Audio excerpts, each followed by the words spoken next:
ಹ್ಮ್ ದೇಹ ಕೂಡ ಬದಲಾಗುತ್ತೆ, ಮನಸ್ಸು ಕೂಡ ಬದಲಾಗುತ್ತೆ. ಆದ್ರೆ ಆತ್ಮ ಯಾವತ್ತೂ ಒಂದೇ ತರ ಇರುತ್ತದೆ. ಹಾಗಾಗಿ ಚೈತನ್ಯ ಅಂತ ಕರೀತಾರೆ ಆತ್ಮನ. ಲೈವ್ ಆಗಿರುತ್ತೆ, ಯಾವಾಗ್ಲೂ ಪ್ರೆಸೆಂಟ್ ಅಲ್ಲಿ ಇರುತ್ತೆ, ಯಾವಾಗ್ಲೂ ಶಕ್ತಿಯುತವಾಗಿರುತ್ತೆ. ಯಾವಾಗ್ಲೂ ಧೈರ್ಯ, ಯಾವಾಗ್ಲೂ ಕ್ಲಾರಿಟಿ, ಯಾವಾಗ್ಲೂ ಎಲ್ಲನೂ ತಿಳಿದಿರುತ್ತೆ ಆತ್ಮಕ್ಕೆ. ಅದು ನಾವು.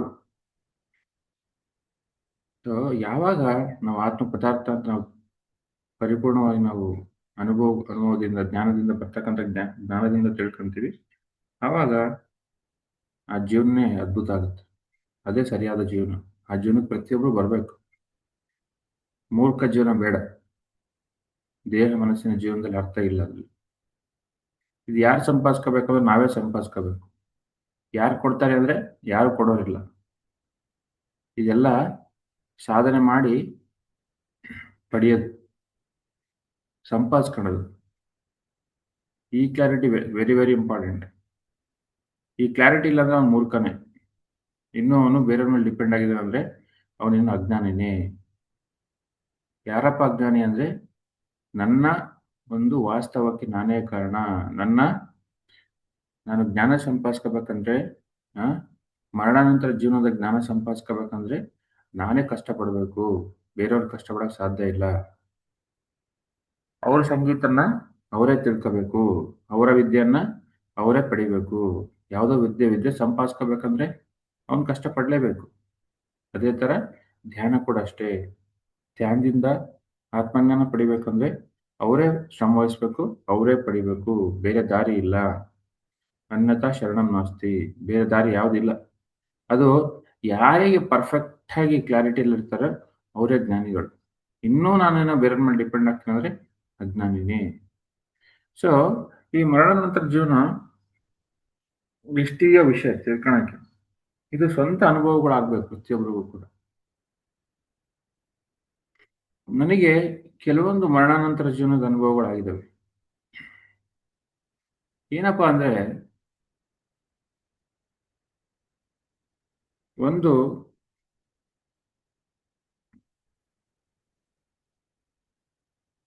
ನಮಗೆ ಒಂದು ಒಂದು 8 ವರ್ಷ ಮದುವೆ ಆದ್ಮೇಲೆ ಮಗು ಆಯ್ತು.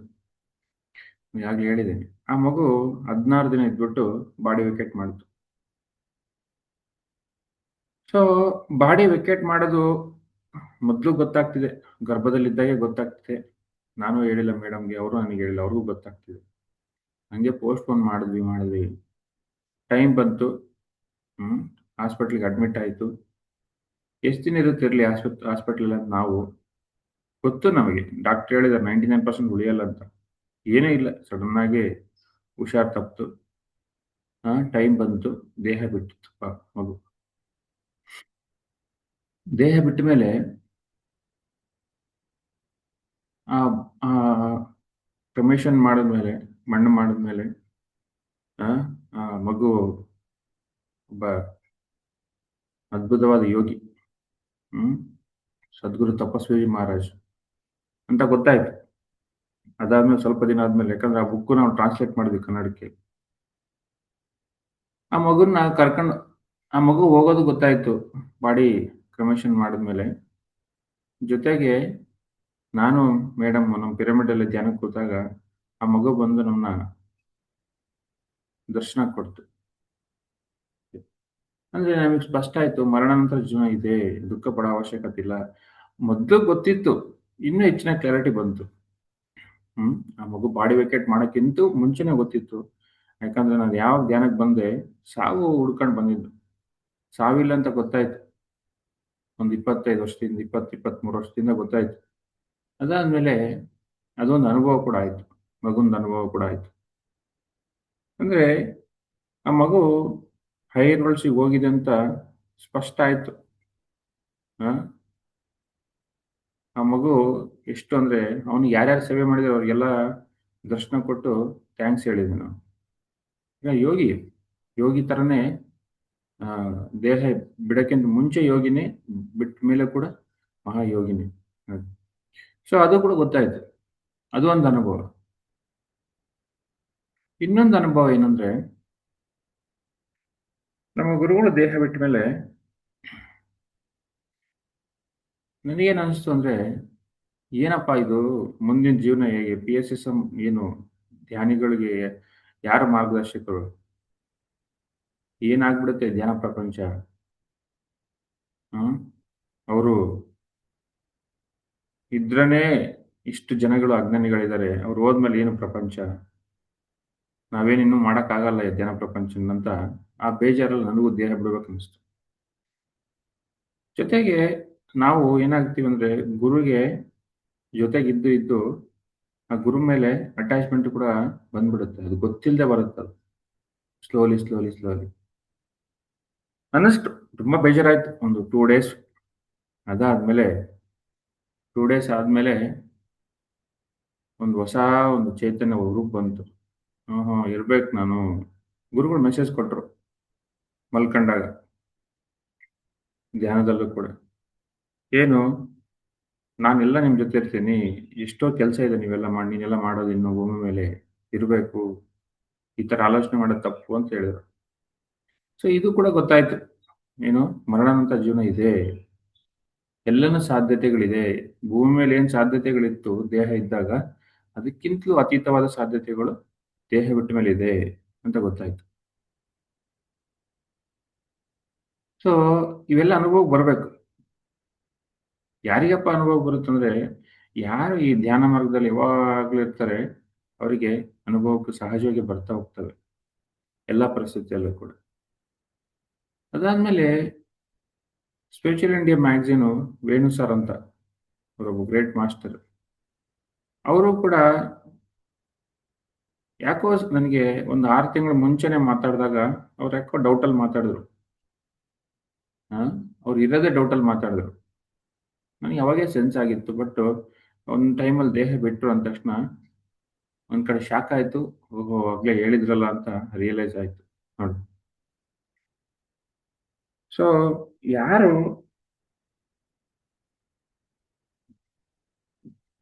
ಒಂದು ಎನ್‌ಲೈಟೆಡ್ ಸ್ಟೇಟ್‌ಲಿ ಇರ್ತಾರೋ ಅವ್ರಿಗೆ ಮೊದಲೇ ಗೊತ್ತಾಗ್ತಿರುತ್ತೆ ದೇಹ ಬಿಡೋದು. ಜೊತೆಗೆ ಅವ್ರು ಹೋದ್ಮೇಲೂ ಕೂಡ ಕನೆಕ್ಟ್ ಆಗ್ತಾರೆ. ನಾನು ಸ್ಪಿರಿಚುವಲ್ ಸ್ಟಾಲಿಗೆ ಹೋದಾಗ ಕಡ್ತಾಲಲ್ಲಿ ಸ್ಟಾಲ್ ಹಾಕ್ತಾರೆ ಅವ್ರು. ಒಂದು ಮ್ಯಾಗಝೀನ್ ಸ್ಟಾಲ್. ಅವ್ರು ಬಂದು ಹ್ಯಾಂಡ್ ಶೇಕ್ ಮಾಡಿದ್ರು ನನಗೆ. ಆ ಸ್ಟಾಲಿಗೆ ಎಂಟ್ರಿ ಆಗ್ತಿದ್ದೀನಿ. ಆ ಕಾಂತಿ ಶರೀರ ಹ್ಯಾಂಡ್ ಶೇಕ್ ಮಾಡ್ತಿದೆ ನನಗೆ. ನನ್ನ ಫಿಸಿಕಲ್ ಬಾಡಿ ಜೊತೆ. ಅದೇ ಈ ಅನುಭವಗಳು. ಯಾವಾಗ ನಾವು ಆ ಒಂದು ಖಾಲಿ ಆಗ್ತೀವಿ, ಹ್ಮ್, ಸಂಪೂರ್ಣವಾಗಿ ಶಾಂತ ಆಗುತ್ತೆ ಮನಸ್ಸು, ಈ ಅನುಭವಗಳು ಬರ್ತವೆಲ್ಲ. ಅಂದ್ರೆ ಮರಣಾನಂತರ ಜೀವನ ಇದ್ದೇ ಇದೆ. ಎಲ್ಲರಿಗೂ ಇದೆ. ಎಲ್ಲರೂ ನೋಡ್ತಾ ಇರ್ತಾರೆ. ಸೊ ಅದಕ್ಕೆ ಮಾಸ್ಟರ್ಸ್ ಯಾವಾಗ್ಲೂ ಪ್ರಜ್ಞಾಪೂರ್ವಕವಾಗಿ ಬದುಕಬೇಕು. ದುಃಖದಲ್ಲಿ ಬದುಕಬಾರ್ದು. ಎಮೋಷನಲ್ಲಿ ಬದುಕಬಾರ್ದು. ಆ ಭಾವನಾ ಕ್ಷೇತ್ರದಲ್ಲಿ ಬದುಕಿದಾಗ ಏನಾಗುತ್ತೆ, ಈ ಮನಸ್ಸು ಕೆಲಸ ಮಾಡುತ್ತೆ. ಆ ಎಮೋಷನ್ಸ್ ಇನ್ನೊಂದು ಆಲೋಚನೆಗೆ ದಾರಿ ಮಾಡುತ್ತೆ. ನೆನ್ಪಿಟ್ಕೊಳ್ಳಿ. ಹಾಗಾಗಿ ಎಮೋಷನಲ್ ಇರಬಾರ್ದು. ಎಷ್ಟು ನಾವು ಎಮೋಷನಲ್ ಬದುಕ್ತೀವಿ, ಮನಸ್ಸು ಆಟ ಆಡ್ಸ್ತಾ ಹೋಗುತ್ತೆ. ಅದಕ್ಕೆ ಅಟ್ಯಾಚ್ಮೆಂಟ್ ಅಂತಕ್ಕಂಥದ್ದು, ಬಂಧಗಳಂತಕ್ಕಂಥದ್ದು ಆಗಿಂದಾಗೆ ಬಿಟ್ಬಿಡ್ಬೇಕು. ಆದಷ್ಟು ಬೇಗ ಬರುತ್ತೆ. ಯಾಕಂದ್ರೆ ಅಷ್ಟು ವರ್ಷದ ಒಂದು ಆ ಒಂದು ಹಂಚಿಕೆ ಇರುತ್ತೆ. ಶೇರಿಂಗ್ ಇರುತ್ತೆ ಆ ಒಂದು ಸೋಲ್ ಜೊತೆ. ಹಾಗಾಗಿ ಯಾರೇ ಬಾಡಿ ವೇಕೇಟ್ ಮಾಡಿದ್ರು ದುಃಖ ಆಗುತ್ತೆ. ದುಃಖ ಆಗ್ಬಾರ್ದು ಅಂತಲ್ಲ, ಆಗ್ಬೇಕು. ಯಾಕಂದ್ರೆ ಅಲ್ಲೇ ಸಹಜ ಅದು. ಯಾಕಂದ್ರೆ ಮನುಷ್ಯ ಸಂಘಜೀವಿ. ಆ ಸಂಘದಲ್ಲಿ ಬದುಕಿದಾಗ ಎಷ್ಟೋ ಒಳ್ಳೆ ಕ್ಷಣಗಳು, ಆ ಕೆಟ್ಟ ಕ್ಷಣಗಳು, ಏನೋ ಸುಮಾರು ಕ್ಷಣಗಳು ಕಳೆದಿರ್ತೀವಿ. ಆ ಕ್ಷಣಗಳೆಲ್ಲ ನೆನಪಾಗ್ತವೆ ದೇಹ ಬಿಟ್ಟ ಮೇಲೆ. ಯಾರೇ ದೇಹ ಬಿಡ್ಲಿ. ಸೊ ಸಹಜ ಅಳು ಬರುತ್ತೆ. ಅಳು ಬಂದ್ರೆ ಹತ್ತು ಬಿಡ್ಬೇಕು. ತಪ್ಪಲ್ಲ. ಅಳಲೇಬೇಕು. ಅಳ್ಳಿದ್ರೇನೆ ತಪ್ಪು. ಯಾಕಂದ್ರೆ ಎಮೋಷನ್ಸ್ ಒಳಗಿಟ್ಟಷ್ಟು ಆ ರೋಗಗಳಾಗಿ ಅವು ಆ, ಪರಿವರ್ತನೆ ಆಗ್ತದೆ ಈ ಫಿಸಿಕಲ್ ಬಾಡಿ ಮೇಲೆ. ಹಾಗಾಗಿ ಎಲ್ಲ ಎಮೋಷನ್ಸ್ ಹೊರಗಾಕ್ಬೇಕು. ಅದು ಜ್ಞಾನ ಅದು. ಯಾವುದೇ ಎಮೋಷನ್ಸ್ ಇರಲಿ ನಾವು ರಿಲೀಸ್ ಮಾಡಬೇಕು. ಇದು ವೆರಿ ಇಂಪಾರ್ಟೆಂಟ್. ಸೊ ಇನ್ನೊಂದು ಅನುಭವ ನನಗಾಗಿದ್ದು, ನಮ್ಮ ಗುರುಗಳು ಹೇಳ್ತಾ ಇದ್ರು. ಏನು? ನನ್ನ ತಾಯಿ ದೇಹ ಬಿಟ್ಮೇಲೆ ಸಾಕ್ಷಾತ್ ಮಹಾತಾರ್ ಬಾಬಾಜಿನೇ ಬಂದು ಅವ್ರನ್ನ ಕರ್ಕೊಂಡು ಹೋದ್ರು ಅಂತ ಹೇಳ್ತಿದ್ರು. ಒಂದೆರಡು ಸತಿ ಎರಡು ಕಡೆ ಹೇಳಿದಾರೆ ಅವ್ರು. ನಮ್ಮ ತಾಯಿ ಫಸ್ಟ್ ಧ್ಯಾನ ಮಾಡ್ತಿರ್ಲಿಲ್ಲ. ಬರೀ ಪೂಜೆ, ಪೂಜೆ, ಪೂಜೆ ಅಂತಿದ್ರು. ನಾನು ಧ್ಯಾನ ಪ್ರಚಾರ ಮಾಡಕ್ ಪ್ರಾರಂಭ ಮಾಡಿದ್ಮೇಲೆ ವಿಸ್ತೃತವಾಗಿ ಒಂದು 5 ವರ್ಷ ಆದ್ಮೇಲೆ, ನನ್ನ ತಾಯಿನೇ ಬಂದು ನನ್ನ ಪಕ್ಕ ಕೂತ್ರು ಒಂದು ದಿನ. ಅದಕ್ಕಿಂತಲೂ ಮುಂಚೆ ನನ್ನ ತಾಯಿ ಬೈತಾ ಇದ್ರು ನನ್ನ. ನನ್ ಕಂಡ್ರೆ ಕೋಪ ಮಾಡ್ಕೊಂತಿದ್ರು. ಇವನೇನು ಎಲ್ಲ ಸಂಸಾರ ಬಿಟ್ಟು ಧ್ಯಾನ ಪ್ರಚಾರಕ್ಕೆ ನಿಂತಾನಂತ. ಅವರಿಗೆ ಒಂದಿನ ರಿಯಲೈಸ್ ಆಯ್ತು. ಆ ಜನಗಳು ಪರಿವರ್ತನೆ, ಆ ಅದಾದ್ಮೇಲೆ ಜನ ಸೇರೋದು ನೋಡಿ, ಅವ್ರ ಅನುಭವಗಳೆಲ್ಲ ಕೇಳಿ, ಅವ್ರಿಗೂ ಕೂಡ ತುಂಬಾ ನನ್ನ ಮೇಲೆ ಗೌರವ ಬಂದು, ನನ್ನ ಮಾತಿನ ಮೇಲೆ ಗೌರವ ಬಂದು ಒಂದಿನ ಅವರೇ ಬಂದು ನನ್ನ ಪಕ್ಕ ಕೂತ್ಕೊಂಡ್ರು ಧ್ಯಾನಕ್ಕೆ. ಅವ್ರು ಧ್ಯಾನ ಮಾಡ್ತಿದ್ರೆ 5-5 ಗಂಟೆ ಧ್ಯಾನ ಮಾಡೋರಂತೆ ಒಂದು ಸಿಟ್ಟಿಂಗ್ ಅಲ್ಲಿ. ತುಂಬಾ ಜನ ಸಾಧನೆ ಮಾಡೋರು ಅಂತ ಹೇಳ್ತಿದ್ರು. ಜೊತೆಗೆ ಅವರು ಏನ್ ಹೇಳಿದ್ರು ಒಂದು ಪಾಯಿಂಟ್, ನನ್ನ ತಾಯಿ ದೇಹ ಬಿಟ್ಟ ಮೇಲೆ ಸಾಕ್ಷಾತ್ ಮಹತಾರ್ ಬಾಬಾಜಿನೇ ಬಂದು ಕರ್ಕೊಂಡು ಹೋದ್ರು ಅಂತ ಹೇಳಿದ್ರು. ಸೊ ನನಗೆ ಓಹೋ, ಈಗ ನಾನು ಕೂಡ ಏನ್ ಮಾಡೋಣ, ನಾನು ಕೂಡ ಒಂದು ಪರೀಕ್ಷೆ ಮಾಡೋಣ ಅಂತ ನನ್ನ ತಂದೆ ದೇಹ ಬಿಡೋಕ್ಕಿಂತ ಮುಂಚೆ ನಾನು ಕೂಡ ಆ ಒಂದು ಪರೀಕ್ಷೆ ಮಾಡಿದೆ. ಧ್ಯಾನಕ್ಕೆ ಕೂತೆ. ಅದಕ್ಕಿಂತ ಮುಂಚೆ ಅವರು ನೈಟು ವೆಂಟಿಲೇಟರ್ ಹಾಕ್ಬೇಕಂತ ಡಾಕ್ಟರ್ ಹೇಳಿದ್ರು. ಯಾಕಂದ್ರೆ ಆಗ್ಲೇ ಬ್ರೀತಿಂಗು ಚೆಕ್ ಮಾಡಕ್ ಬಂದ್ರು ಡಾಕ್ಟರ್. ಯಾಕೋ ಸ್ವಲ್ಪ ರೆಸ್ಪಾಂಡ್ ಮಾಡ್ತಿರ್ಲಿಲ್ಲ. ಡಾಕ್ಟರ್ ಕರೆಸ್ತೀವಿ. ಡಾಕ್ಟರ್ ಕರೆಸಿದ್ಮೇಲೆ ಅವರು ಆ ಒಂದು ಬ್ರೀತಿಂಗ್ ಕೌಂಟ್ ಚೆಕ್ ಮಾಡ್ತಾರೆ. ಒಂದು ಡಿವೈಸ್ ಅಲ್ಲಿ ಚೆಕ್ ಮಾಡಿದಾಗ ತುಂಬಾ ಕಡಿಮೆ ಬರ್ತಾ ಇತ್ತು. ವೆಂಟಿಲೇಟರ್ ಹಾಕೋಣ ಅಂದ್ರು. ಆಯ್ತು ಹಾಕೋಣ ವೆಂಟಿಲೇಟರ್ ಅಂತ ಮನೇಲೆಲ್ಲ ಮಾತಾಡಿದ್ವಿ. ವೆಂಟಿಲೇಟರ್ ಹಾಕ್ದ್ವಿ. ಅವರು ರೆಸ್ಪಾನ್ಸ್ ನೋಡಿ ನಮ್ಮ ಮನೇಲೆಲ್ಲ ಭಯ ಬೀಳ್ತಿದ್ದಾರೆ. ಅವ್ರು ನೋಡಕ್ ಆಗ್ತಿಲ್ಲ. ಯಾಕಂದ್ರೆ ಎಲ್ಲ ಅಜ್ಞಾನಿಗಳು. ಯಾಕಂದ್ರೆ ಧ್ಯಾನ ಮಾಡಲ್ಲ ಅವರೆಲ್ಲ. ಹೆಚ್ಚಿನ ಧ್ಯಾನ ಇಲ್ಲ ಅವರಿಗೆ. ಸಾವಂದ್ರ ಭಯ. ನಮ್ಮ ತಂದೆ ದೇಹ ಬಿಡೋಕ್ಕಿಂತ 3 ದಿನ ಮುಂಚೆ ನಮ್ಮ ಅಕ್ಕಗೆ ಹೋಗಿ ನಾನು ಹೇಳಿದ್ದೀನಿ. ಕನ್ಸಲ್ಲಿ ಹೋಗಿ, ಇನ್ನು ಅಪ್ಪ ದೇಹ ಬಿಡ್ತಾರೆ, ಇನ್ನು 3 ದಿನ ಅಂತ ಹೇಳಿದ್ದೀನಿ. ನೋಡಿ, ಈ ಅನುಭವ ಕೂಡ ವೆರಿ ಇಂಪಾರ್ಟೆಂಟ್. ನಾವು ಕಣ್ಣು ಮುಚ್ಚಿದಾಗ ಜ್ಞಾನಿಗಳಿರ್ತೀವಿ. ಕಣ್ಣು ತೆಗೆದಾಗ ಅಜ್ಞಾನ ಕೆಲಸ ಮಾಡ್ತಾ ಇರುತ್ತೆ. ದೇಹ ಬಿಟ್ಟಿದ್ದು ನೆಕ್ಸ್ಟ್ ಹೇಳ್ತೀನಿ. ಅದಕ್ಕಿಂತ ಮುಂಚೆ ಈ ಒಂದು ಅಜ್ಞಾನ ಹೇಗಿರುತ್ತೆ ಅಂತ ಹೇಳ್ತೀನಿ. ಪ್ರತಿಯೊಬ್ಬರು ಕೂಡ ಈ ಭೌತಿಕ ರೆಸ್ಪಾನ್ಸಿಬಿಲಿಟಿಗಳಿಂದ ಮನಸ್ಸು ಆಟ ಆಡ್ತಿರುತ್ತೆ. ನಾನೇನೋ ಕನ್ಸಲ್ಲಿ ಹೋಗಿ ಹೇಳಿದ್ದೀನಿ 3 ದಿನ ಬಿಟ್ಟು ದೇಹ ಬಿಡ್ತಾರಂತ. ಬಟ್ ನಾವಿದ್ದಿದ್ದು ಸಿರುಗುಪ್ಪದಲ್ಲಿ, ನಮ್ಮ ಸ್ವಂತ ಮೈಸೂರು. ಇಲ್ಲಿ ಇದ್ವಿ ನಾವು. ನಾನು ಹೇಳಿದ್ದೀನಿ ದೇಹ ಬಿಡ್ತಾರಂತ. ಬಟ್ ಈ ಕಡೆ ಮೈಸೂರಿಗೆ ಬರಲೇಬೇಕು. ಯಾಕಂದ್ರೆ ಮನೇಲಿ ಯಾರೂ ಇಲ್ಲ. ಜೊತೆಗೆ ಆ ಊರಲ್ಲಿ ವಿಪರೀತ ಬಿಸಿಲು, ಇರಕ್ಕಾಗ್ತಿಲ್ಲ. ನಾವು ರೆಡಿ ಕೂಡ ಆಗ್ತಿದ್ವಿ ಬರಕ್ಕೆ. ಇನ್ನು ಹುಷಾರ್ ತಪ್ಪಿದ್ದಾರೆ ಅಂತ ಹೋಗಿದ್ವಿ ಊರಿಗೆ. ಅಲ್ಲೇ ಸ್ಟೇ ಆಗಿದ್ವಿ. ಇಲ್ಲ ಬಂದ್ಬಿಡೋಣ, ಇನ್ನು ಸ್ವಲ್ಪ ರಿಕವರ್ ಆಗ್ಬೋದು, ಅಥವಾ ಏನಾದ್ರೂ ಆಗ್ಬೋದು, ಸ್ವಲ್ಪ ಲೇಟ್ ಆಗ್ಬೋದು, ದೇಹ ಬಿಡೋದು ಏನಾದ್ರೂ ಆಗ್ಬೋದು. ಸ್ವಲ್ಪ ಇಲ್ಲಿ ಬಂದ್ಬಿಡೋಣ, ಸ್ವಲ್ಪ ದಿನ ಇದ್ಬಿಟ್ಟು ಮತ್ತೆ ಹೋಗೋಣ ಅಂತ ತಿರುಗುಪ್ಪಕ್ಕೆ, ನಮ್ಮೂರು. ಸೊ ಈ ತರ ಪ್ಲಾನ್ ಮಾಡ್ಕೊಂಡು ರಿಸರ್ವೇಶನ್ ಕೂಡ ಮಾಡ್ತಾ ಇದೀವಿ. ಬಟ್ ರಾತ್ರಿ ಏನೋ ದೇಹ ಬಿಡ್ತಾರೆ ಅಂತ ಹೇಳಿದೀನಿ, ಇನ್ನೊಂದ್ ಕಡೆ ರಿಸರ್ವೇಶನ್ ಮಾಡ್ತಿದೀವಿ. ನೋಡಿ, ಕಣ್ಣು ತೆಗೆದ್ಮೇಲೆ ಈ ಜವಾಬ್ದಾರಿಗಳು, ಪ್ರಾಪಂಚಿಕ ಜವಾಬ್ದಾರಿಗಳು ಏನ್ ಮಾಡ್ತವೆ, ನಮ್ಮನ್ನ ಆಟ ಆಡಿಸ್ತವೆ. ಕಣ್ಣು ಮುಚ್ಚಿದಾಗ ಹೇಳಿದೀನಿ ದೇಹ ಬಿಡ್ತಾರಂತ. ನೋಡಿ, ಅಂದ್ರೆ ಮನಸ್ಸಿಷ್ಟು ಆಟ ಆಡ್ಸುತ್ತೆ. ಹಾಗಾಗಿ ಎಷ್ಟು ಶಕ್ತಿ ಇದ್ರೂ ಕಡಿಮೆನೆ. ಯಾಕಂದ್ರೆ ಅದೇ ನನಗೆ ಆ ರೆಸ್ಪಾನ್ಸಿಬಿಲಿಟಿಗೆ ನಾನು ಸೋತೋಗ್ದೆ, ಆ ಕಂಡೀಷನಿಗೆ ಸೋತೋಗ್ದೆ, ಗಟ್ಟಿಯಾಗಿದ್ರೆ ರಿಸರ್ವೇಶನ್ ಮಾಡ್ತಿರ್ಲಿಲ್ಲ. ಗೊತ್ತಿತ್ತು, ಒಳಗೇನು ಆತ್ಮಕ್ಕೆ ಗೊತ್ತು. ಬಟ್ ಮನಸ್ಸು ಏನ್ ಮಾಡ್ತಿದ್ದೆ, ಆ ಪರಿಸ್ಥಿತಿಗಳು ಇರದೆ ಹೋಗೋಣ ಅಂತ. ನೋಡಿ, ಸೊ ಯಾಕೆ ಹೇಳ್ತೀನಿ ಅಂದ್ರೆ, ಎಲ್ಲರಿಗೂ ಹಿಂಗೆ ಆಟ ಆಡಿಸ್ತಿರ್ತಾವೆ. ಅಂದ್ರೆ ಯಾವಾಗ ಎಮೋಷನ್ಸಿಗೆ ನಾವು ಗುರಿ ಆಗ್ತೀವಿ, ಈ ಪ್ರಾಪಂಚಿಕ ಅಟ್ಯಾಚ್ಮೆಂಟಿಗೆ ಗುರಿ ಆಗ್ತೀವಿ, ಆವಾಗ ಬುದ್ಧಿ ಕೆಲಸ ಮಾಡೋದಿಲ್ಲ, ಆತ್ಮ ಕೆಲಸ ಮಾಡೋದಿಲ್ಲ. ಹಾಗಾಗಿ ಅದೇ ಒಬ್ಬ ಎನ್ಲೈಟನ್ ಮಾಸ್ಟರ್ಗೆ ಯಾವಾಗಲೂ ಸಮಸ್ಥಿತಿಯಲ್ಲಿ ಇರ್ತಾನ ಅವನು. ಎಲ್ಲ ಸ್ಥಿತಿಯಲ್ಲೂ ಕೂಡ ಸಮವಾಗಿರ್ತಾನ ಅವನು. ಅದಾದ್ಮೇಲೆ ಏನಾಯ್ತು, ವೆಂಟಿಲೇಟರ್ ಹಾಕಿದ್ರು. ನೆಕ್ಸ್ಟ್ ಅದಕ್ಕೆ ಬರೋಣ. ಹಾಕಿದ್ರು ಒಂದು 4:30 ನನಗೆ ಅನಿಸ್ತು, ಆಯ್ತು ಇನ್ನು ದೇಹ ಬಿಡ್ತಾರೆ. ಬಾಡಿ ಕೂಡ ನೋಡಿಲ್ಲ ನಾನು, ಇನ್ನು ದೇಹ ಬಿಡ್ತಾರೆ, ರೆಡಿ ಆಗ್ತಿದೆ ಅನಿಸ್ತು. ಧ್ಯಾನಕ್ಕೆ ಕುತ್ಕೊಂಡೆ. ಒಂದು 20 ನಿಮಿಷ ಧ್ಯಾನಕ್ಕೆ ಕೂತ್ಕೊಂಡೆ. ನಮ್ಮ ತಂದೆನ ಒಬ್ಬ ಆಸ್ಟ್ರಲ್ ಮಾಸ್ಟರ್ ಬಂದು ಕರ್ಕೊಂಡು ಹೋದ್ರು ನೋಡಿ. ಕರ್ಕೊಂಡು ಹೋಗೋದು ಅನಿತಾ ಮೇಡಮ್ ನೋಡ್ತಿದ್ದಾರೆ ಓಪನ್ ಐಸಿಂದ. ನಾನು ಧ್ಯಾನಕ್ಕೆ ಕೂತಿದ್ದೀನಿ, ಅವ್ರನ್ನ ಕರ್ಕೊಂಡು ಹೋಗ್ತಿದ್ದಾರೆ ನೋಡಿ. ಆ ಟೈಮಲ್ಲಿ ಯಾರೂ ಇಲ್ಲ ನಮ್ಮನೇಲಿ. ನಾನು, ಅನಿತಾ ಮೇಡಮ್, ಮಾರುಷ್ ಮಲಗಿದ್ದಾನೆ ಅಷ್ಟೇ. ಸೊ ಈ ತರ ಅಂದ್ರೆ ಯಾರು ಜ್ಞಾನಿಗಳಾಗಿರ್ತಾರೆ, ಆತ್ಮಜ್ಞಾನ ಹೊಂದಿರ್ತಾರೆ, ಧ್ಯಾನ ಮಾರ್ಗದಲ್ಲಿರ್ತಾರೆ, ಅವರಿಗೆ ವಿಷಯಗಳು ಅರ್ಥ ಆಗ್ತಿರ್ತವೆ, ಸುತ್ತ ಅರ್ಥ ಆಗ್ತಿರ್ತವೆ. ಈ ಒಂದು ಬಾಡಿ ವೇಕೆಟ್ ಆಗೋದು, ಪರಿಸ್ಥಿತಿ ಬದಲಾಗೋದು. ನನಗೂ ಕೂಡ ಅನುಭವ ಆಯ್ತು. ನಮ್ಮ ಗುರುಗಳಿಗೇನು ಅವ್ರ ತಾಯಿನ ಬಂದು ಕರ್ಕೊಂಡು ಹೋಗಿದ್ರು ಅಂತ ಹೇಳಿರಲ್ಲ, ಆ ಅನುಭವ ಕೂಡ ಆಯ್ತು ನನಗೆ. ಧ್ಯಾನಕ್ಕೆ ಕೂತಾಗ ಆ ಸೋಲ್ನ ಆರಾಮ್ ಕರ್ಕೊಂಡೋದ್ರು ಹೈಯರ್ ವರ್ಡ್ಸ್ಗೆ. ಅದಾದ್ಮೇಲೆ ಗೊತ್ತಾಯ್ತು, ನಾವು ಮಾತಾಡ್ಕೊಂಡ್ವಿ ನಾನು ಅನಿತಾ ಮೇಡಮ್. ಅದಾದ್ಮೇಲೆ ನಮ್ಮ ಮನೆಯವ್ರಿಗೆಲ್ಲ ಹೇಳಿದ್ವಿ, ಡಾಕ್ಟರ್ ಕರೆಸಿದ್ವಿ. ಡಾಕ್ಟರ್ ಹೇಳಿದ್ರು ಇಲ್ಲ, ಬಾಡಿ ವಿಕೆಟ್ ಆಗಿದೆ. ನಮ್ಮ ಮನೆಯವ್ರಿಗೆಲ್ಲ ಹೇಳಿದ್ವಿ, ಅವರೆಲ್ಲ ಇನ್ನೂ ಮಲ್ಕೊಂಡಿದ್ರು, ಎಲ್ಲರೂ ಬಂದು ಕೆಳಗಿಳಿದ್ರು ನೋಡಿ.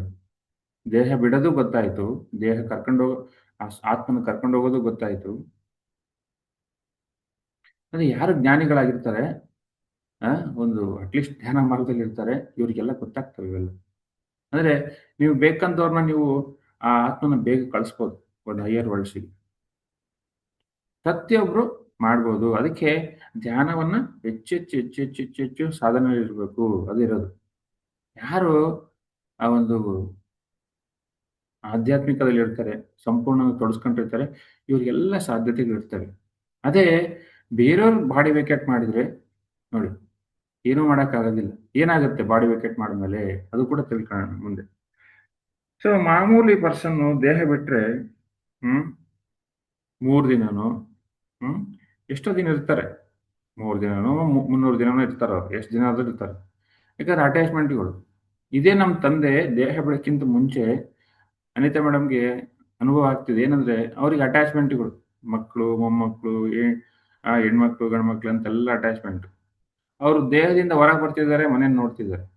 ದೇಹ ಮಲಗಿದೆ. ಅಂದ್ರೆ ನಿಯರ್ ಡೆತ್ ಎಕ್ಸ್‌ಪೀರಿಯನ್ಸ್ ಆಗ್ತಿದೆ ಅವರಿಗೆ. ಅಂದ್ರೆ ಫಾರ್ ಎಕ್ಸಾಂಪಲ್ ಅವ್ರು ಬಿಟ್ಟಿದ್ದು ಸೋಮವಾರ ಅಂದ್ರೆ ಭಾನುವಾರ, ಶನಿವಾರ ಎಲ್ಲ ಅವ್ರು ದೇಹದಿಂದ ಹೊರಗೆ ಬರ್ತಿದ್ದಾರೆ. ದೇಹದಿಂದ ಹೊರಗೆ ಬಂದ್ಬಿಟ್ಟು ಎಲ್ಲರನ್ನು ಗಮನಿಸ್ತಿದ್ದಾರೆ. ದೇಹ ಬರ್ತಿಲ್ಲ. ಯಾಕಂದ್ರೆ ದೇಹ ಮಲಗಿದೆ. ಯಾಕಂದ್ರೆ ಬೆಡ್ ರಿಡನ್ ಅವರು. ಬಂದು ಎಲ್ಲ ಗಮನಿಸ್ತಿದ್ದಾರೆ. ಎಲ್ಲರೂ ಮಲಗಿದ್ದಾರೆ, ಹೋಗಿ ಎದ್ದೇಳಿ ಕೆಲಸ ಮಾಡಿ, ಹೊರಗಡೆ ಕಸ ಗುಡಿಸಿ, ಅದು ಮಾಡಿ ಇದು ಮಾಡಿ ಅಂತ ಹೇಳ್ತಿದ್ದಾರೆ. ಜೊತೆಗೆ ಬಿಟ್ಮೇಲೂ ಕೂಡ ಅದೇ ಒಂದು ಒಂದು ಅಟ್ಯಾಚ್ಮೆಂಟ್ ಇತ್ತಂದ್ರೆ ದೇಹ ಬಿಟ್ರೆ ದೇಹ ಅಲ್ಲೇ, ಆ ಒಂದು ಆತ್ಮ ಅಲ್ಲೇ ಇರ್ತಿತ್ತು. ಆ ಆತ್ಮನ ಕಳ್ಸಕ್ಕೆ ಏನ್ ಬೇಕಾಗಿತ್ತು? ಎನರ್ಜಿ ಬೇಕಾಗಿತ್ತು, ಒಂದು ಆಸ್ಟ್ರಲ್ ಕಮ್ಯುನಿಕೇಶನ್ ಬೇಕಾಗಿತ್ತು. ಆ ಕಮ್ಯುನಿಕೇಶನ್ ಆಗಿದ್ದು ನಾನು ಮಾಡಿರ್ತಕ್ಕಂಥ ಧ್ಯಾನ. ನಾನೇನ್ ಮಾಡಿದೆ, ಧ್ಯಾನಕ್ಕೆ ಕೂತಾಗ ಆಸ್ಟ್ರಲ್ ಮಾಸ್ಟರ್ಸ್ ಕನೆಕ್ಟ್ ಆದ್ರು. ನಮ್ಮ ತಂದೆಗೆ ಅಥವಾ ತಂದೆ ಆತ್ಮಕ್ಕೆ ಕನೆಕ್ಟ್ ಆಯ್ತು. ಅವರು ಆಸ್ಟ್ರಲ್ ಮಾಸ್ಟರ್ಸ್ ನಮ್ಮ ತಂದೆ ಜೊತೆ ಮಾತಾಡಿ ಕರ್ಕೊಂಡು ಹೋದ್ರು ನೋಡಿ. ಅದೇ ನಾವು ಧ್ಯಾನ ಮಾಡಿಲ್ಲ ಅಂದ್ರೆ ಆ ಏನಾಗ್ತಿತ್ತು, ಆ ನಮ್ಮ ತಂದೆ ದೇಹ ಅದು ಆತ್ಮ ಅಲ್ಲೇ ಇರ್ತಾ ಇತ್ತು, ಅದೇ ಅಟ್ಯಾಚ್ಮೆಂಟ್ ಅಲ್ಲಿ ಇರ್ತಾ ಇತ್ತು. ಪ್ರತಿ ಆತ್ಮ ಕೋರೋದೇನಂದ್ರೆ ಹೈಯರ್ ವರ್ಲ್ಡ್ಸಿಗೆ ಹೋಗ್ಬೇಕಂತ ಕೋರುತ್ತೆ. ಇಲ್ಲೇ ಇರ್ಬೇಕಂತ ಕೋರಲ್ಲ. ಈ ಅಟ್ಯಾಚ್ಮೆಂಟ್‌ಗಳು, ಆ ಭೌತಿಕವಾದ ಅಟ್ಯಾಚ್ಮೆಂಟ್‌ಗಳು, ಮನಸ್ಸಿನ ಪರವಾದ ಅಟ್ಯಾಚ್ಮೆಂಟ್‌ಗಳು ಏನ್ ಮಾಡ್ತವೆ, ನಾನು ಇಲ್ಲೇ ಇರ್ಬೇಕಂತ ಆ ಒಂದು ಆಟ ಆಡಿಸ್ತವೆ. ಆ ಆ ಒಂದು ಬಂಧ. ಸೊ ಅಟ್ಯಾಚ್ಮೆಂಟ್ ಮೀರಿ ನಿಲ್ಬೇಕಂತ ಒಳಗಡೆನ ಆತ್ಮ ಹೇಳ್ತಿದೆ. ಬಟ್ ಈ ಮನಸ್ಸು ಬಿಡ್ತಾ ಇಲ್ಲ ಆತ್ಮಕ್ಕೆ. ಇದು ನಡೀತಾನೆ ಇರುತ್ತೆ ಪ್ರತಿಯೊಬ್ಬರಿಗೂ. ನಾವು ಧ್ಯಾನ ಮಾಡೋದಕ್ಕೆ ಆತ್ಮ ಮೇಲೋಯ್ತು. ಕಮ್ಯುನಿಕೇಶನ್ ಆಯ್ತು. ಅಂದ್ರೆ ಒಬ್ಬ ಧ್ಯಾನಿಗೆ ಈ ಒಂದು ಸಾಧ್ಯತೆಗಳನ್ನ ರೀಚ್ ಮಾಡೋ ಕೆಪಾಸಿಟಿ ಇದ್ದೇ ಇರುತ್ತೆ. ಆಸ್ಟ್ರಲ್ ವರ್ಲ್ಡ್ ಜೊತೆ ಕನೆಕ್ಟ್ ಮಾಡಿಸೋದು, ಮಾಸ್ಟರ್ ಜೊತೆ ಕಮ್ಯುನಿಕೇಟ್ ಮಾಡೋದು, ಧ್ಯಾನದಲ್ಲೇ ಮಾಡ್ಬೋದು. ಅದೇ ಧ್ಯಾನ ಶ್ರೇಷ್ಠತೆ. ನೋಡಿ, ಆತ್ಮ ಆರಾಮಾಗಿ ಹೋಯ್ತು. ಅವ್ರ ದೇಹ ಬಿಟ್ಮೇಲೆ ಬಾಡಿ ಮಿಂಚ್ತಾ ಇತ್ತು. ಯಾರಾದ್ರೂ ದೇಹ ಬಿಟ್ಮೇಲೆ ಬಾಡಿ ಸೊರಗೋಗಿರುತ್ತೆ. ಬಟ್ ಸೊರಗಿರ್ಲಿಲ್ಲ, ಮುಖ ಕಳೆ ಇತ್ತು. ಆ ರೂಮ್ ಎಲ್ಲ ಫುಲ್ಲು ಎನರ್ಜಿ ಹಂಗಿತ್ತು. ಸೊ ಆಸ್ಟ್ರಲ್ ಮಾಸ್ಟರ್ಸ್ ಬಂದ್ರೆ ಸಾಕು, ಆ ಶಕ್ತಿ ಇರುತ್ತೆ ನಮ್ಮ ರೂಮ್ಗಳಿಗೆ. ಸೊ ಇದು ಪ್ರತಿಯೊಬ್ಬರಿಗೂ ಆಗುತ್ತೆ ಧ್ಯಾನ ಮಾಡಿದಾಗ. ಈ ಸಾಧ್ಯತೆನ ರೀಚ್ ಆಗ್ಬೋದು. ಎಷ್ಟಿದೆಯೋ ಅನ್ಲಿಮಿಟೆಡ್ ಕೆಪಾಸಿಟಿ ಇದೆ ನಮ್ಮಲ್ಲಿ. ನಾವು ಆತ್ಮ ಪದಾರ್ಥ, ಭಗವಂತ ನಾವು. ನೀವೇನಾದ್ರೂ ಸಾಧಿಸ್ಬೋದು, ಏನಾದ್ರೂ ಮಾಡ್ಬೋದು, ಎಲ್ಲಿಗಾದ್ರೂ ಕಮ್ಯುನಿಕೇಟ್ ಮಾಡ್ಬೋದು. ಇಲ್ಲಿ ಕೂತೆ ಈ ಫಿಸಿಕಲ್ ಬಾಡಿ ಇಲ್ಲಿರುತ್ತೆ, ನೀವು ಆಸ್ಟ್ರಲ್ ಬಾಡಿ ರಿಲೀಸ್ ಮಾಡಿ ಯಾವ ಲೋಕಕ್ಕಾದ್ರೂ ಹೋಗ್ಬೋದು, ಅಥವಾ ನಿಮ್ಮ ಆತ್ಮ ಯಾವ ಯೋಗಿ ಜೊತೆ ಆದ್ರೂ ಕಮ್ಯುನಿಕೇಟ್ ಮಾಡ್ಬೋದು. ಸಾಧ್ಯತೆಗಳೆಲ್ಲ ಇದೆ. ಈ ಸಾಧ್ಯತೆಗಳನ್ನ ನಾವು ಪಡಿಬೇಕು. ಅದಿರೋದು ಎಷ್ಟೆಷ್ಟು ಪಡಿತೀವಿ ಅಷ್ಟೊಂದು ಆತ್ಮಜ್ಞಾನ ಸಂಪಾದಿಸ್ಕೊಂತೀವಿ. ಇದೇ ರಿಸರ್ಚು. ಭೌತಿಕ ವಿಜ್ಞಾನಿ ವಸ್ತುಗಳ ಮೇಲೆ ಮಾಡ್ತಾನೆ ರಿಸರ್ಚು. ಆಧ್ಯಾತ್ಮಿಕ ಒಂದು ಸಾಧಕ, ಸ್ಪಿರಿಚುವಲ್ ಸೈಂಟಿಸ್ಟ್ ಅಂತೀವಿ ನಾವು. ಅದಕ್ಕೆ ಪತ್ರಿ ಸರ್ ಯಾವಾಗ್ಲೂ ಅನ್ನೋರು ಸ್ಪಿರಿಚುವಲ್ ಸೈಂಟಿಸ್ಟ್ ಆಗ್ಬೇಕಂತ. ಅವನೇನ್ ಮಾಡ್ತಿರ್ತಾನೆ, ಈ ಒಂದು ವಿಷಯಗಳನ್ನೆಲ್ಲ ತಿಳ್ಕೊಂತಿರ್ತಾನೆ. ಇಲ್ಲಿ ಕೂತೆ ಏನೇನೋ ದೃಶ್ಯಗಳು ನೋಡ್ತಿರ್ತಾನೆ, ಯಾವ್ದಾವ್ದೋ ಲೋಕಗಳಲ್ಲಿ ಹೋಗ್ತಿರ್ತಾನೆ, ಯಾವ್ದಾವ್ದೋ ಮಾಸ್ಟರ್ ಜೊತೆ ಮಾತಾಡ್ತಿರ್ತಾನೆ, ದೇವತೆಗಳ ಜೊತೆ ಮಾತಾಡ್ತಿರ್ತಾನೆ ನೋಡಿ. ಅಂದ್ರೆ ಇದನ್ನೆಲ್ಲ ಕೂಡ ಸಂಪಾದಿಸ್ಕೋಬೇಕು ಧ್ಯಾನ ಸಾಧನೆಯಿಂದ. ಈ ಫಿಸಿಕಲ್ ವರ್ಲ್ಡ್ ಅಲ್ಲೇ ಸಿಗಾಕೊಂಡಿದ್ದಾರೆ. ಸಿಗಾಕೊಂಡ್ರೆ ಮೇಲಿನ ಗೊತ್ತಾಗೋದಿಲ್ಲ. ಒಂದು ಬಿಟ್ರೆ ಒಂದು ಗೊತ್ತಾಗುತ್ತೆ. ಏನ್ ಬಿಡಬೇಕು? ಈ ಭೌತಿಕ ಪ್ರಪಂಚನ ಬಿಡಬೇಕು. ಮರಿಬೇಕಂದ್ರೆ ಏನು? ಫಸ್ಟ್ ಸಾಧನೆ ಮಾಡು, ಸೋಮಾರಿತನ ಬಿಡು, ಮಾತು ಕಡಿಮೆ ಮಾಡು, ಏನೋ ಪಂಡಿತನ ತರ ಮಾತಾಡ್ಬೇಡ. ಫಸ್ಟ್ ನಿಲ್ಸೋದು. ನನಗೇನು ಗೊತ್ತಿಲ್ಲ ಅಂತ ಕುತ್ಕ, ಎಲ್ಲ ಗೊತ್ತಾಗುತ್ತೆ ನಿನಗೆ. ಯಾವಾಗ ಇನ್ನೋಸೆನ್ಸ್ ಬರ್ಬೇಕು ಯಾವಾಗಲೂ. ಯಾರಿಗೆ ಇನ್ನೋಸೆನ್ಸ್ ಇದೆ ಅವ್ರಿಗೆ ಅನುಭವಗಳು ಸುಮ್ಮನೆ ಬರ್ತಿರ್ತಾವೆ. ಒಂದ್ಮೇಲೆ ಒಂದು ಅನುಭವ ಬರ್ತಿರ್ತಾರೆ. ಯಾರು ಲಾಜಿಕಲ್ ಇರ್ತಾರೆ ಅವ್ರು ಊಹಿಸ್ಕೊಂತಿರ್ತಾರೆ, ಅನುಭವಗಳು ಬರ್ತಿರಲ್ಲ. ಅಹಂಕಾರದಿಂದ ಊಹಿಸ್ಕೊಂತಿರ್ತಾರೆ, ನನಗೆ ಅದಾಯ್ತು ಇದಾಯ್ತು ಅಂತ. ಜೊತೆಗೆ ಅಹಂಕಾರ ಅನುಭವಗಳು ಕೂಡ ಬರಲ್ಲ. ಲಾಜಿಕಲ್ ಇರಬಾರ್ದು, ಕ್ಯಾಲ್ಕುಲೇಷನ್ ಇರಬಾರ್ದು. ಮಗು ಆಗ್ಬೇಕು, ಪ್ರಕೃತಿ ಆಗ್ಬೇಕು. ಅವನಿಗೆ ತನ್ನಷ್ಟು ತಾನೇ ಬರ್ತಾವೆ ಅನುಭವಗಳು. ಹಂಗಾಗಿ ಮಕ್ಕಳಿಗೆ ಅನುಭವಗಳು ಜಾಸ್ತಿ, ಹೆಣ್ಮಕ್ಳಿಗೆ ಅನುಭವಗಳು ಜಾಸ್ತಿ, ಸ್ತ್ರೀಯರಿಗೆ. ಬಟ್ ಪುರುಷಗೆ ಅನುಭವಗಳು ಕಮ್ಮಿ. ಯಾಕಂದ್ರೆ ಪುರುಷ ಮೂಲಾಧಾರ ಚಕ್ರ, ಅವನಿಗೆ ಅವ್ನು ಲಾಜಿಕ್, ಅವನು ಎಲ್ಲನೂ ಕೂಡ ಅವ್ನು ಪ್ರೂಫ್ ಬೇಕಂತಾನೆ. ಅದು ಒಳ್ಳೇದೇ. ಜೊತೆ ಪ್ರೂಫ್ಗಿಂತಲೂ ಅತಿರೇಕ ಏನಂದ್ರೆ ಎಲ್ಲನೂ ಕೂಡ ನಂಬೋದಿಲ್ಲ, ವಿರುದ್ಧವಾಗಿ ಮಾತಾಡ್ತಾನೆ ಅವನು. ಅದಿದೆಯಾ, ಇದಿದೆಯಾ, ಅದಾಗುತ್ತಾ, ಇದಾಗುತ್ತಾ. ಕುಂತ್ಕೊಳ್ಳೋದಿಲ್ಲ ಸೋಮಾರಿ. ಫಸ್ಟ್ ಅಹಂಕಾರ ಬಿಡಬೇಕು. ಸೋಮಾರಿತನ ಬಿಟ್ಟು ಕೂತ್ರೆ ಸಹಜವಾಗಿ ಎಲ್ಲ ಅನುಭವಗಳು ಬರ್ತವೆ. ತನ್ನಷ್ಟು ತಾನೇ ಅನುಭವಗಳು ಬರ್ತವೆ. ಕುಂತ್ಕೊಳ್ಳೋದಿಲ್ಲ, ಅಡ್ಡಾಡ್ತಾನೆ, ನ್ಯೂಸ್ ಚಾನೆಲ್ ನೋಡ್ತಾನೆ ಗಂಟೆಗಟ್ಲೆ. ಅಲ್ಲೇನಾಗಿದೆ, ಇಲ್ಲೇನಾಗಿದೆ, ಅವ್ರೇನ್ ಮಾಡಿದಾರೆ, ಇವ್ರೇನ್ ಮಾಡಿದಾರೆ, ರಾಜಕೀಯ ಸುದ್ದಿ ಹೇಳ್ತಾನೆ. ಈ ಮೂರ್ಖತ್ವ ಬಿಡಬೇಕು ಪುರುಷ.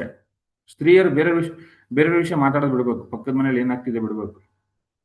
ನಮ್ಮ ರಿಲೇಷನ್ ಮನೆಗಳಲ್ಲಿ ಏನಾಗ್ತಿದೆ, ಅವ್ರೇನ್ ಮಾಡಿದ್ರು, ಇವ್ರೇನ್ ಮಾಡಿದ್ರು, ಈ ವ್ಯರ್ಥ ಮಾತುಗಳು ಬಿಟ್ರೆ ಸಹಜವಾಗಿ ಧ್ಯಾನ ಸಿದ್ಧಿಸುತ್ತೆ. ಈ ವ್ಯರ್ಥಗಳು ಮಾತಾಡಿ ಶಕ್ತಿ ಕಳ್ಕೊಂಡು ರೋಗಗಳು ತಂತಾರೆ. ಧ್ಯಾನ ಮಾಡ್ತಿರ್ತಾರೆ, ನಾನು ಗಮನಿಸ್ತಿರ್ತೀನಿ, ವ್ಯರ್ಥ ಮಾತುಗಳು ಆಡ್ತಿರ್ತಾರೆ. ಇನ್ಯಾವಾಗ ಸಿಗಕ್ಕೆ ಸಾಧ್ಯ? ದೇಹ ಬಿಟ್ಟ ಮೇಲೆ ಅವರು ಇಲ್ಲೇ ಇರ್ತಾರೆ, ಧ್ಯಾನ ಮಾಡಿದ್ರು ಕೂಡ. ಯಾಕಂದ್ರೆ ಅಟ್ಯಾಚ್ಮೆಂಟ್ಗಳು ಅಷ್ಟು ಮಾತಾಡಿರ್ತಾರೆ, ಅವ್ರೇನು ಇವ್ರೇನಂತ. ಅವೇ ಕಾಣ್ತಿರ್ತವೆ ದೇಹ ಬಿಟ್ಟ ಮೇಲೆ ಅಟ್ಯಾಚ್ಮೆಂಟ್. ಯಾಕಂದ್ರೆ ಅವೆಲ್ಲ ಕೂತಿರ್ತವೆ ಸಬ್ ಕಾನ್ಶಿಯಸ್ ಮೈಂಡಲ್ಲಿ. ಹಾಗಾಗಿ ವ್ಯರ್ಥ ಮಾತುಗಳು ಆಡಲೇಬಾರ್ದು, ವ್ಯರ್ಥ ಆಲೋಚನೆಗಳು ಮಾಡಲೇಬಾರ್ದು. ವೆರಿ ವೆರಿ ಡೇಂಜರಸ್ ಅದು ನಮ್ಮ ಸ್ಪಿರಿಚುವಲ್ ಗ್ರೋತಿಗೆ, ಆತ್ಮಕ್ಕೆ ವಿಷಯ ಅವೆಲ್ಲ. ಸೊ ಹಾಗಾಗಿ ಯಾರು ಸಾಧನೆ ಮಾಡ್ತಾರೆ ಈ ಎಲ್ಲ ವಿಷಯಗಳು ಗೊತ್ತಾಗ್ತಾ ಹೋಗ್ತವೆ. ಮರಣಾಂತರ ಜೀವನದ ವಿಷಯಗಳು ಗೊತ್ತಾಗ್ತವೆ. ಅತೀಂದ್ರಿಯ ಶಕ್ತಿಗಳು ತನ್ನಷ್ಟಾನೇ ಬರ್ತವೆ ನಮಗೆ. ಸೊ ನೆಕ್ಸ್ಟ್ ಏನಂದ್ರೆ, ನಾನು ರೀಸೆಂಟ್ ಆಗಿ life after death Michael Newton book ಓದಿದಾಗ ಅಲ್ಲಿ ಕೂಡ ಸುಮಾರು ವಿಷಯಗಳು ಗೊತ್ತಾದವು. ತುಂಬಾ ಹತ್ರ ಅನಿಸ್ತು ಆ ವಿಷಯಗಳೆಲ್ಲ. ಸೊ ಅವ್ರು ಏನ್ ಹೇಳ್ತಾರೆ, ಯಾರೇ ದೇಹ ಬಿಟ್ಟ ಮೇಲೆ, ಮಾಮೂಲಿ ಪರ್ಸನ್ ದೇಹ ಬಿಟ್ಟ ಮೇಲೆ ಸಹಜವಾಗಿ ಆ ಗೈಡ್ಸ್ ಕಾಯ್ತಾ ಇರ್ತಾರೆ. ಏನು, ಪ್ರತಿ ಆತ್ಮಕ್ಕೂ ಕೂಡ ಗೈಡ್ಸ್ ಇರ್ತಾರೆ. ಹೇಗೆ ಪ್ರತಿ ಮಗು ಸ್ಕೂಲಿಗೆ ಹೋದಾಗ ಟೀಚರ್ ಇದ್ದೇ ಇರ್ತಾರೆ, ಒಂದೊಂದು ಸಬ್ಜೆಕ್ಟ್ ಟೀಚರ್ ಇದ್ದೇ ಇರ್ತಾರೆ, ಅದು ಸ್ಕೂಲ್ ಟೀಚರ್ ಅಂತ ಇರ್ತಾರೆ. ಅದೇ ತರ ಆತ್ಮಕ್ಕೆ ಗೈಡ್ಸ್ ಇರ್ತಾರೆ. ಅವರೆಲ್ಲ ಮಹಾ ಕರುಣಾಮಯಿಗಳು. ಅವರು ಕೂಡ ಒಂದು ಮೆಚೂರ್ ಸೋಲ್ ಆಗಿರ್ತಾರೆ, ಅಲ್ಲಿ ಕೆಲಸ ಮಾಡ್ತಿರ್ತಾರೆ. ಹೇಗೆ ಇಲ್ಲಿ ಏರಿಯಾಗೆ ಕಾರ್ಪೊರೇಟ್ರು, MLAಗಳು, MP ಗಳು ಇದ್ದಾರೆ, ಹೈಯರ್ ವರ್ಲ್ಡ್ಸ್ ಅಲ್ಲೂ ಕೂಡ ಈ ತರ ಎಲ್ಲ ಇರ್ತಾರೆ. ಅವರೆಲ್ಲ ಆ ಒಂದು ಈ ತಮಗಿಂತೂ ಕೆಳ ಮಟ್ಟದಲ್ಲಿರ್ತಕ್ಕಂಥ ಆ ಒಂದು ಆತ್ಮಗಳನ್ನ ನೋಡ್ಕೊಂಡಿರ್ತಾರೆ ಅವರೆಲ್ಲ. ಅವ್ರಿಗೆ ಏನು ಗೈಡ್ ಮಾಡಬೇಕು, ನೆಕ್ಸ್ಟು ಅವ್ರು ಏನು ಸಾಧನೆ ಮಾಡಬೇಕು, ನೆಕ್ಸ್ಟ್ ಹೇಗೆ ಜನ್ಮ ತಗೋಬೇಕು, ಅವ್ರ ಜನ್ಮ ಪ್ರಣಾಳಿಕೆಗಳೇನು, ಅಂದರೆ ಪ್ಲಾನ್ ಏನು, ಆ? ಅವರು ದೇಹ ಬಿಟ್ಟ ಮೇಲೆ ಇದನ್ನೆಲ್ಲ ಹೇಳ್ತಾರೆ ಅವ್ರು ಕರೆದ್ಬಿಟ್ಟು. ಪ್ರಜ್ಞೆಯಿಂದ ದೇಹ ಬಿಟ್ಟಿಲ್ಲ, ಅಟ್ಯಾಚ್ಮೆಂಟ್ ಹೋಗಿಲ್ಲ ಅಂದ್ರೆ ಅವರು ಅಲ್ಲಿ ಕಮ್ಯುನಿಕೇಟೇ ಮಾಡೋಕ್ಕಾಗಲ್ಲ ಹೈಯರ್ ವರ್ಲ್ಡ್ಸ್ ಅಲ್ಲಿ ಆ ಗೈಡ್ಸ್ ಜೊತೆ. ಅದು ವಿಷಯ ಇಂಪಾರ್ಟೆಂಟ್. ಅದಕ್ಕೆ ಯಾವತ್ತು ಬಿಟ್ಟೋಗ್ಬಿಡ್ಬೇಕು ಇಲ್ಲಿಂದ. ಬಿಟ್ಟವ್ರಿಗೆ ಏನಂದ್ರೆ ಮೇಲಿನ ಲೋಕದಲ್ಲಿ ಎಲ್ಲ ಅವ್ರು ಕೂತು ಎಲ್ಲ ಟೀಚ್ ಮಾಡ್ತಾರೆ, ಅವ್ರು ತೋರಿಸ್ತಾರೆ ಎಲ್ಲ ದೇಹ ಬಿಟ್ಟ ಮೇಲೆ. ನೋಡು, ನೀನು ಈ ಕೆಲ್ಸಕ್ಕಂತ ಹೋಗಿದ್ದಿ ದೇಹ ಭೂಮಿಗೆ, ಇಷ್ಟು ಕಲ್ತಿ, ಏನು ಕಲೀಲಿಲ್ಲ, ಏನು ತಪ್ಪುಗಳು ಮಾಡಿದಿ, ಏನು ಒಳ್ಳೇದು ಮಾಡಿದಿ ಅಂತ ತೋರಿಸ್ತಾರೆ, ಎಲ್ಲ ತೋರಿಸ್ತಾರೆ. ಇದು ನಡೀತೈತೆ ಇದೆಲ್ಲ. ಅವ್ರು ತೋರಿಸಿ ಅವನಿಗೆ ಜ್ಞಾನ ಕೊಡ್ತಾರೆ. ಇನ್ನೇನು ಪೆಂಡಿಂಗ್ ಇತ್ತು, ನೀನೇನು ಕೆಲಸ ಮಾಡ್ಬೇಕಂತ, ಆ ನೆಕ್ಸ್ಟ್ ಲೈಫ್ ತಗ, ನೀನು ಹೋಗು, ಜನ್ಮ ತಗ, ಅಥವಾ ನೀನೆಲ್ಲ ಮುಗಿಸ್ ಬಂದಿ ಅಂತಂದ್ರೆ ಶಬಾಷ್ ಅಂತಾರೆ ಅವರು. ನಾನು ನಿಮ್ಗೆ ಏನು ಹೇಳೋದು ಬೇಕಿಲ್ಲ, ಆ ನೀನು ನಾನು ಹೇಳೋ ಪೆಂಡಿಂಗ್ ಏನಿಲ್ಲ, ನೀನು ಬೇಕಂದ ಕಡೆ ಹೋಗು, ನೆಕ್ಸ್ಟ್ ಲೈಫ್ ತಗ, ಅಥವಾ ನೀನು ನೀನು ಪಾಸ್ ಆಗಿದೆಯಾ ಭೂಮಿ ಮೇಲೆ, ನೀನು ಕೂಡ ಗೈಡ್ ಆಗು ಅಂತ ಹೇಳ್ತಾರೆ ಹೈಯರ್ ವರ್ಲ್ಡ್ಸ್ ಅಲ್ಲಿ. ನೀನು ಪಾಸ್ ಆಗಿದೆಯಾ ಭೂಮಿ ಮೇಲೆ, ನೀನು ಟೀಚರ್ಗೆ ಎಲಿಜಿಬಿಲಿಟಿ, ನೀನು ಕೂಡ ನಿನ್ನ ಕೆಳ ಮಟ್ಟದಲ್ಲಿರ್ತಕ್ಕಂಥ ಒಂದು ಸೋಲ್ಸಿಗೆಲ್ಲ ನೀನು ಗೈಡ್ ಆಗು ಅಂತ ಅಲ್ಲಿ ಪಾಸ್ ಮಾಡ್ತಾರಲ್ಲ ಮೇಲಿನ ಲೋಕದಲ್ಲಿ. ಸೊ ಈ ತರ ಪ್ರತಿ ಆತ್ಮ ದೇಹ ಬಿಟ್ಟ ಮೇಲೆ ಅಲ್ಲೆಲ್ಲ ಗೈಡ್ಸ್ಗಳಿರ್ತಾರೆ, ಸೀನಿಯರ್ ಗೈಡ್ಸು, ಜೂನಿಯರ್ ಗೈಡ್ಸು, ಬ್ರದರ್ಹುಡ್ಸ್ ಅಂತ. ಅಲ್ಲಿ ಒಂದು ದೊಡ್ಡ ಸಿಸ್ಟಮ್ ಇದೆ ಹೈಯರ್ ವರ್ಲ್ಡ್ಸ್ ಅಲ್ಲಿ. ಆ ಸಿಸ್ಟಮ್ ಎಲ್ಲ ಆ, ಅದ್ಭುತವಾಗಿ ನಡೀತಿದೆ. ಅದಕ್ಕೆ ಎಲ್ಲ ನಾವು ಅದಕ್ಕೆ ನಾವು ಎಷ್ಟು ಜ್ಞಾನ ಸಂಪಾದಿಸ್ಕೊಂತೀವಿ, ಆ ಹೈಯರ್ ವರ್ಲ್ಡ್ಸ್ ಅಲ್ಲಿ ಕೂಡ ಕೆಲಸಗಳಿರ್ತವೆ, ದೊಡ್ಡ ದೊಡ್ಡ ಕೆಲಸಗಳಿರ್ತವೆ ನಾವು ಮಾಡೋಂಥವು. ಎಲ್ಲರೂ ಅಂತಾರೆ ಪತ್ರಿ ಸರ್ ಇನ್ನೂ ಇದು ಚೆನ್ನಾಗಿತ್ತು ಅಂತ, ಯಾಕಂದ್ರೆ ಅವ್ರಿಗೆ ಇಲ್ಲೇ ಸ್ಕೂಲಲ್ಲಿ ಹೇಳ್ಕೊಡಂತಾರಲ್ಲ ಅವರು. ಅವರು ಹೈಯರ್ ವರ್ಲ್ಡ್ಸ್ ಅಲ್ಲಿ ಯೂನಿವರ್ಸಿಟಿಗಳು ಅಲ್ಲಿ ಹೋಗಿ ಟೀಚ್ ಮಾಡೋವಂಥವ್ರು ನಮ್ಮ ಗುರುಗಳು. ಅಷ್ಟು ಜ್ಞಾನ ಸಂಪಾದಿಸ್ಕೊಂಡಿದ್ದಾರೆ ಅವರು ಅವ್ರ ಸಾಧನೆಯಿಂದ. ಅಂದ್ರೆ ನಾವು ಕೂಡ ಹೆಚ್ಚೆಚ್ಚು ಸಾಧನೆ ಮಾಡಿದಾಗ ಅಲ್ಲಿ ಕೂಡ ಆ ಯೂನಿವರ್ಸಿಟಿಗಳು ಇರ್ತವೆ, ಕಾಲೇಜ್ಗಳು ಇರ್ತವೆ, ಅಂತಲ್ಲೆಲ್ಲ ಟೀಚ್ ಮಾಡ್ತೀವಿ ಮೇಲಿನ ಲೋಕದಲ್ಲಿ, ಆ ಒಂದು ಆಸ್ಟ್ರಲ್ ವರ್ಲ್ಡ್ಸ್ ಅಲ್ಲಿ. ಅದು ದೊಡ್ಡ ಸಿಸ್ಟಮ್ ಇದೆ ಅಂತ ಆ ಬುಕ್ಕಲ್ಲಿ ನನಗೆ ತಿಳಿತು. ನಮ್ಮ ಪತ್ರಿ ಸರ್ ಹೇಳೋರು ಸುಮಾರು ಸತಿ ಇತ್ತು ಈ ವಿಷಯಗಳು. ಹ್ಮ್ ಹಾಗಾಗಿ ದೇಹ ಬಿಡೋದು ತುಂಬಾ ಸುಲಭ. ಹ್ಮ್ ಬಿಟ್ಟ ಮೇಲೆ ಆ ಒಂದು ಸಹಜವಾಗಿ ಅಲ್ಲೆಲ್ಲ ಸಿಸ್ಟಮ್ ರೆಡಿ ಇರುತ್ತೆ ಹೈಯರ್ ವರ್ಲ್ಡ್ಸ್ ಅಲ್ಲೆಲ್ಲ. ಹ್ಮ್ ಬಿಟ್ಟ ಮೇಲೆ ಏನೂ ಆಗೋದಿಲ್ಲ, ಎಲ್ಲರೂ ಬರ್ತಾರೆ ಕರ್ಕೊಂಡು ಹೋಗಕ್ಕೆ, ಗೈಡ್ ಮಾಡಕ್ಕೆ, ಆ ಅಥವಾ ದಾರಿ ತೋರ್ಸಕ್ಕೆ ನೆಕ್ಸ್ಟ್ ಏನು ಅಂತ ನೋಡಿ. ಸೊ ಈ ಸಿಸ್ಟಮ್ಮು ಅದ್ಭುತವಾಗಿ ಮೇಲಿನ ಲೋಕಗಳಲ್ಲಿ ರೆಡಿ ಇದೆ. ಆ ಹಾಗಾಗಿ ದೇಹ ಬಿಡೋದ್ರ ಬಗ್ಗೆ ಭಯ ಇರಲೇಬಾರ್ದು ಯಾವುದೇ ಕಾರಣಕ್ಕೂ. ಆ ಇದು